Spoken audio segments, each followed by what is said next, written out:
Welcome to Talks with Dr. Gupta and friends.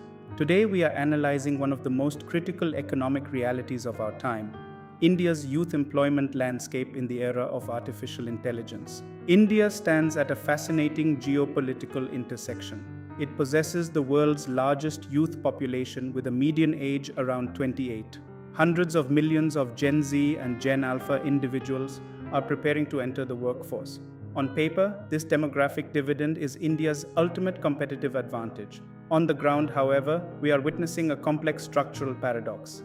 Headline GDP growth remains robust, yet high youth unemployment and severe underemployment persist. To understand why this gap exists, we must dissect the 5 core structural bottlenecks holding back India's young workforce today. First, consider the acute degree skill mismatch.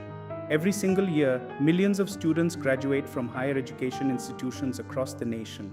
Yet industry surveys consistently show a staggering percentage of these graduates lack market-ready skills.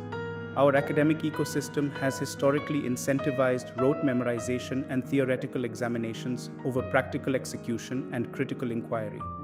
Millions hold formal qualifications, but far too few possess the capabilities modern employers demand. Second, we are witnessing an unprecedented compression of the traditional IT and BPO entry-level pipeline driven by generative AI.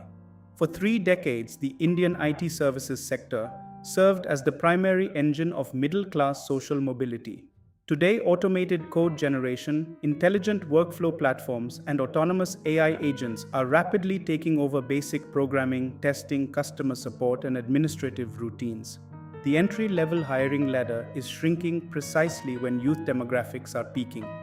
Third, there is a fundamental decoupling of macroeconomic growth from employment elasticity. India's recent economic growth has been heavily driven by capital-intensive industries, digital public infrastructure, and high-margin services. While these sectors expand the national economy, they generate relatively few direct formal jobs compared to labor-intensive manufacturing. The growth is real, but its ability to absorb millions of new entrants every year remains limited. Fourth, we must confront academic curriculum latency. Technology cycles now move at 6-month intervals, whereas university syllabus updates typically take 5 to 7 years. By the time an undergraduate completes a 4-year degree, much of the foundational curriculum is already obsolete. Higher education is simply moving too slowly to keep pace with the frontier of industry innovation. Finally, we see an over-reliance on the informal sector and gig economy to absorb surplus labor. Riding a two-wheeler for a delivery service or driving for a rideshare platform provides immediate income, but rarely offers skill accumulation, social security, health coverage, or upward career mobility.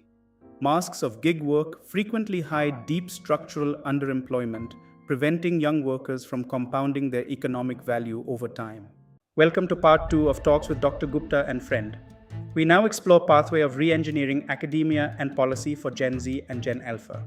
To bridge this massive structural divide, we cannot rely on incremental traditional policies. We need an aggressive overhaul of higher education, industrial alignment, and individual career strategy designed explicitly for Gen Z and Gen Alpha. The first required transformation is institution-level curriculum co-creation. Higher education institutions must end the era of isolated academic governance. Universities should establish mandatory dynamic curriculum advisory boards co-chaired by industry leaders and frontier researchers. Coursework must be modular, reviewed every single semester, and evaluated based on real-world industry applications rather than closed-book memorization tests. The second shift is the integration of mandatory industry-embedded apprenticeships into every degree program. Theory alone is no longer enough to secure employment. Higher education must adopt a dual education framework where students spend a significant portion of their degree working inside enterprise environments, building actual products, managing real code bases, and executing live business strategy. Learning and working must occur simultaneously, not sequentially. Third, we must embrace stackable micro-credentials over rigid, monolithic degrees. The 4-year degree can no longer stand as an unalterable monument. Academic institutions must allow students to earn modular, recognized certifications in specialized domains such as cloud security, machine learning operations, or supply chain analytics that stack continuously into full formal qualifications over time. This approach allows students to pivot their skill sets dynamically as the job market transforms around them. Fourth, India must institutionalize sovereign AI literacy. AI literacy cannot be restricted to elite technological institutions.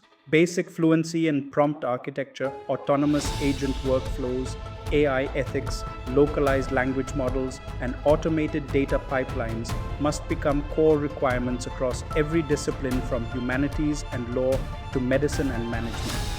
India's youth must be trained not merely as passive consumers of foreign software platforms, but as active builders and deployers of sovereign AI solutions tailored to global and local challenges. Finally, industrial policy must aggressively incentivize mid-tier enterprise research and development.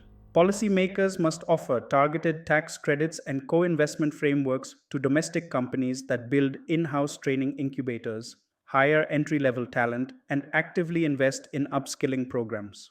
Solving youth employment requires a unified ecosystem where academia, government policy, and corporate enterprise operate in lockstep.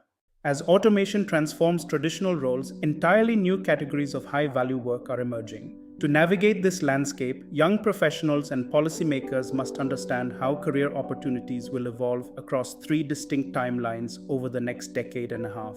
In the 5-year horizon, the market will heavily prioritize AI operations, workflow engineering, and tech-enabled domain specialization. We will see demand explode for AI integration specialists, prompt architects, workflow orchestration engineers, and automated operations managers. These professionals will not necessarily build raw AI foundation models from scratch. Instead, they will sit between advanced AI engines and enterprise operations, translating complex business processes into automated AI-driven workflows. In fields like law, finance, and medicine, high-value workers will combine deep subject matter expertise with advanced digital tools to deliver outputs at 10 times traditional speeds. Looking 10 years out, the frontier shifts towards cyber-physical systems, advanced manufacturing, and deep tech integration. As AI moves beyond the screen and into the physical world, high-demand careers will center on autonomous robotics engineering and smart factory orchestration. Cyber-physical security and precision semiconductor fabrication will also become critical specializations. India's push into electronics manufacturing and hardware infrastructure will merge with localized AI systems, creating millions of technical roles. Looking 15 years into the future, the global economy will be anchored by sovereign AI infrastructure, quantum biointerfaces, and frontier climate technologies. Leaders will emerge in quantum algorithm development, synthetic biology, personalized genomic medicine, and localized microgrid orchestration. Workforce demands will revolve around individuals capable of managing global sovereign AI networks, engineering scalable fusion and clean tech solutions, and designing sustainable ecosystem infrastructure at a planetary scale. The path forward is clear, while the structural challenges before us are immense. India's opportunity is even greater. By reforming our academic systems, building continuous learning pathways, and preparing young talent for emerging technological horizons, we can transform demographic pressure into sustainable national growth. Thanks for watching Talks with Dr. Gupta and friends. Stay sharp, stay informed, and let's keep analyzing the forces shaping our world.